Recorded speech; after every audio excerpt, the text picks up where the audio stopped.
Alright, you guys, welcome back to another video, and today we have a very interesting one. There have been some new leaks of the Super Hornet and Super Hornet Heartseeker, or the Hornet Heartseeker. Now, I'm just going to put this spoiler warning right at the top of this video. You probably clicked on this video because you want to see spoilers, so in this video we'll be looking at some photos and some videos from the Star Citizen Pipeline Discord. Now, I want to talk about these two ships. As you guys know, I'm very interested in this. I am a big fan of the Hornet series and a Super Hornet enjoyer. Uh, so first we're going to take a look at the Heartseeker, and then we're going to look at the regular Super Hornet. And then I kind of want to talk about and compare these updated versions and what these updated versions proposed stats might be in comparison with the original ones, right? So on the Heartseeker here, you can see it looks like we have a very similar loadout to the F7A Hornet, which is the military version of the Mark II. But it looks like it has a bespoke Gatling at the top of this Heartseeker variant. Okay. I gotta say, I really like this paint job. The red underneath the wings, the red at the tail, the red around the intakes, the red around the canopy, and this is a two-person ship. You can see here it has the nose gun from the A, which is available in shops now. You can get this for the F7C, and of course the F7C has these same Reverent Gatlings on the wings, but again, this weapon on top looks to be bespoke. Then we have it here from another angle. You can see the body language is very similar to the C and the A. I think they did a really good job keeping with the new design, but obviously the front end had to be elongated a little bit to be able to fit in that second seat in the back there, because again, the Super Hornet and the Heartseeker are two-player ship. Then we have a good look at the back here, where the engine is still single engine at the back. This isn't like a lot of the Squadron 42 images that we see in different variants of the Hornets, where it has different engine layouts. These all seem to be on that same F7C Mark II platform. And here's just a nice side profile image of it. It is a very good looking ship. Again, I really like this paint job. I'm sure that CIG will also release other Hornet paint jobs for this series, as they did when they released the Ghost and the Tracker. So you should have a nice variety of paints for this ship. I don't know if the standard Hornet paints will be can be applied to this ship. Again, the body is a little bit different with the longer canopy, so again, I don't know if you'll be able to use those skins with this, but I'm sure CIG will release new skins with this ship. And here's a pretty good top-down view. We can see here it's a double barrel Gatling gun, but it's got these two what looks like ammo canisters on each side, which is really cool. I like that idea. Now, how you see many chain guns have this kind of barrel where all the ammo goes in as it's fed into the weapon. That is very cool design, and I think this bespoke weapon is going to be pretty cool. Now, more than likely, you will be able, or may be able, to steal this turret off of Heartseekers and put them on the F7As, which would be really cool. And because this is a ballistic weapon, you shouldn't really have to worry about the capacity differences between the components on something like a Super Hornet versus the A. But again, the Super Hornet and the Heartseekers are technically heavy fighters, so the component configuration for these ships will be a little bit different, and of course your maneuverability will be less than an F7A. Again, these fighters are designed to serve a different role in the fleet than the F7As, so the F7As are designed to be more maneuverable. Again, another kind of pretty good top-down angle here. You can see the little winglets here, and a lot of the good. This red is like not just a flat matte red, it's kind of like a metallic red, and I do like that. right? I think they did a good job, and you can see it kind of carries over there on the ammo barrels as well. And then we kind of end with this image here. So I want to go into the video next and kind of show you guys that, because I think there's some interesting things that we could learn from it. All right, so here's the video. This is the pilot view. So you still have those two MFDs, but it looks like the pilot has control of the turret as well. So that is pretty interesting, and we can see all the weapons there. You have 6 weapons, and when the pilot enters the remote turret, you have 365-degree access to move around. Again, very interesting. Looks like you have similar ammo count to the 84Bs, and you have missiles on the bottom there. Around the ship, it looks really cool. I'm not gonna lie. I think they did a really good job with the design. Those guns on top look massive. I'm not entirely sure what they are. They're probably size 4s. All right, so now I want to take a look at the regular Super Hornet. You can see it has the exact same layout as the Mark II F7A. So you've got the turret, the nose turret from the A, and the top turret from the A. And around the ship still looks pretty good as well. You have kind of the different lines there. It's a good looking ship as well.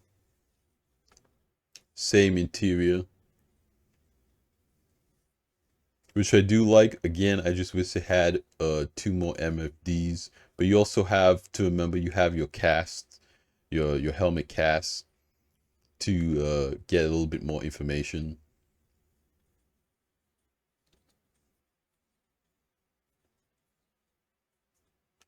And the flight characteristics, again, this is a heavy fighter, so it's not going to be as maneuverable as the F7A or the F7C. And just like on the Heartseeker, the pilot can enter the remote turret and operate that. Now, I don't know if that functionality is going to get nerfed, because that makes this ship pretty powerful. But at the end of the day, if you compare it to the F7A, the F7A, the pilot controls that ball turret as well. So if the F7A pilot can control its turret, why would you take that functionality away from the Super Hornet, which is supposed to be the heavy fighter, which is supposed to be better, right? You can also equip all this stuff on the F7C, which again, is going to be more maneuverable and it's going to have the same firepower, right? Because you put ballistic weapons on there, you're not really changing the ammo. So you're just kind of changing the weapons, you're just kind of adding weapons, right? So I think it would be a weird situation if the F7C and F7A could both have the ball turret on top, the nose guns, and the wing guns, but the Super Hornet, the pilot can't control the ball turret. So I kind of think that on the Super Hornet, of course, you will be able to also control this top turret. Same thing goes for the Heartseeker. It would be kind of odd if the Heartseeker pilot couldn't control that top turret, because again, at the end of the day, the F7C and F7A can as well. So you're essentially having this heavy fighter that has less pilot control DPS than the medium one, which again wouldn't make much sense. But I understand, the argument from some people who might say that, okay, this is going to be an overpowered ship. But again, I don't think it will be, because these are heavy fighters. They're not going to be as maneuverable as something like an Arrow, right? They're going to be a little bit slower. If you've ever flown a Super Hornet before, it's not designed to fight in that role. If you want that maneuverability, you will have to fly the F7C or the F7A. So now I want to take a look at the original ships kind of talk about the price. I want to speculate what the price of these ships could be. So now let's go take a look at that. All right, so we have the original Super Hornet here with us, and as you can see here, 185, 165 on was the original launch price of this ship. Imagine that, right? The F7C Mark II is now 165. Back then, that was the price of the Super Hornet, right? And I want to take a look at the weapons loadout here, so we kind of take a look at the difference. So you have this is the missiles with weapons. Here you have two size 3 Mantis Gatlings, right? You have two size 1 Bulldog repeaters, and then two size 2 Badger repeaters, right? That was the original Super Hornet. So obviously the new Super Hornet is going to be very similar to the F7A. All right, so we have the F7A Hornet Mark II. This, in theory, should be the same loadout as the F7 CM or Super Hornet, the same loadout as the new Super Hornet, where it has you know, the Reverend Gatlings and the turrets. These are set up as the Omni Skies, right? But I think it has Panthers.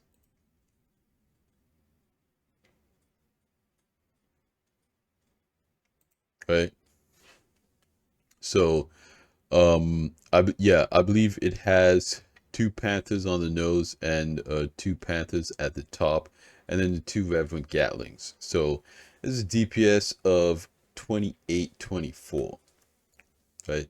So you got a lot of DPS with that. Of course, your maneuverability will be a little bit different, but that's a lot of DPS. It is definitely more than the original Super Hornet, right? And the original Super Hornet's still going to be in game. You're still going to be able to play it if you own one and fly it around. I think it would be very interesting to compare the two, right? Because you're not going to be able to, or rather upgun the original Super Hornet. So the new Super Hornet is going to be a lot more powerful. Now, in terms of price, right? When we looked at the original Super Hornet, was 185. I think, again, this is a heavy fighter. You look at something like the F8, that is $300. You look at something like the Guardian, that is 250. There's absolutely no way this ship comes in under $200.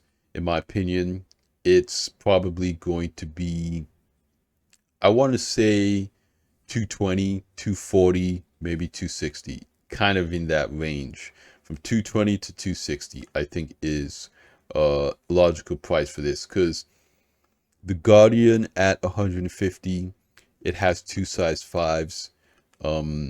This is going to have two size 4s, two size 3s, and then two size 3s, so it's going to have 6 guns. That's going to be a lot. I have no idea what the bespoke guns on the Heartseeker are going to be in terms of DPS, but the Heartseeker is more expensive than the Super Hornet. We can take a look at that as well.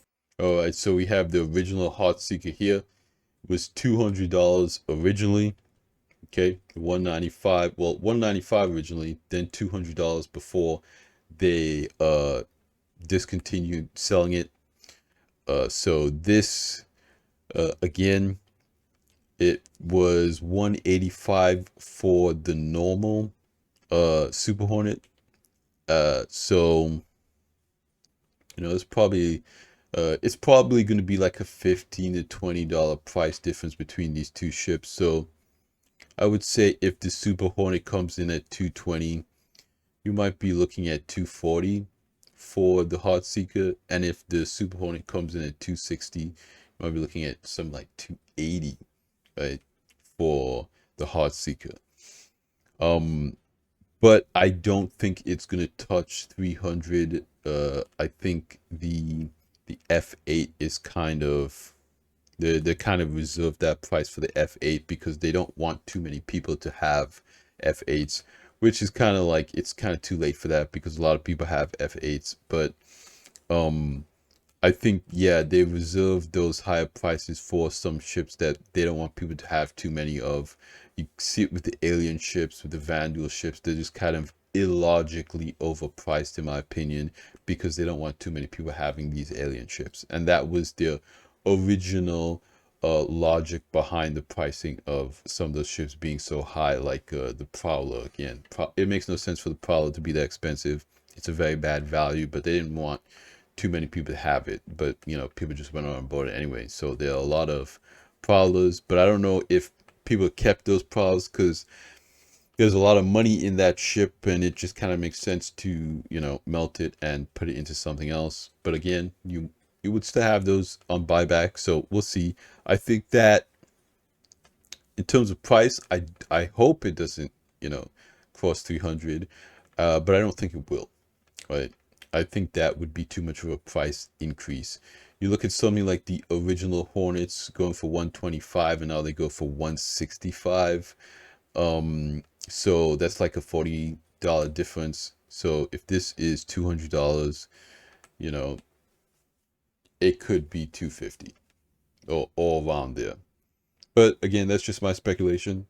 I think these are very interesting ships. I'm thinking that, again, the Heartseeker will probably come out around Valentine's Day. So we might get an early February sale. I know that February 14th, Valentine's Day, is Coromore. It's an in-game holiday, so it would kind of make sense for this ship to come out around that time. That's probably why we're seeing some of these leaks right now.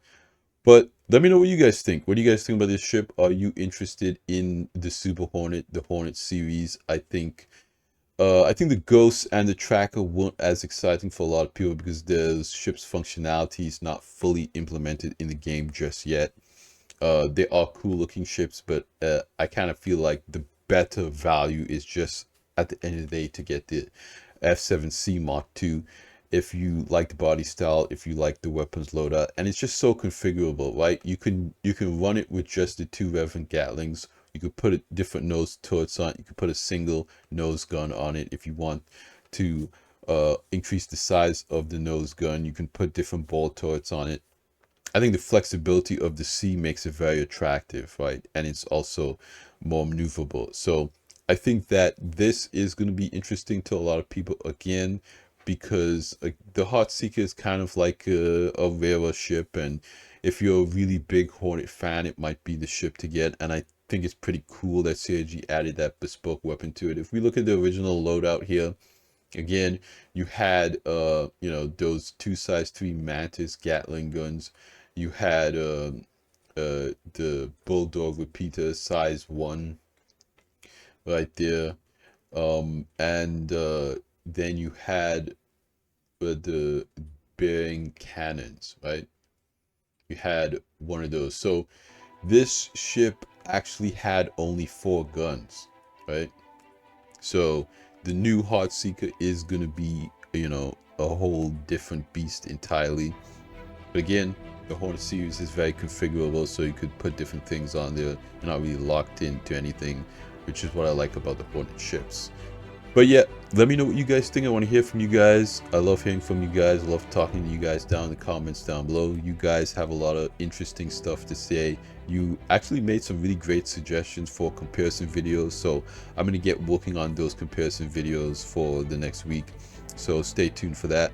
But that's going to be it for me here in this video. You guys, like I always say at the end of these videos, like the video if you liked it, subscribe if you want to see more, and I will see you guys in the next one. Salute.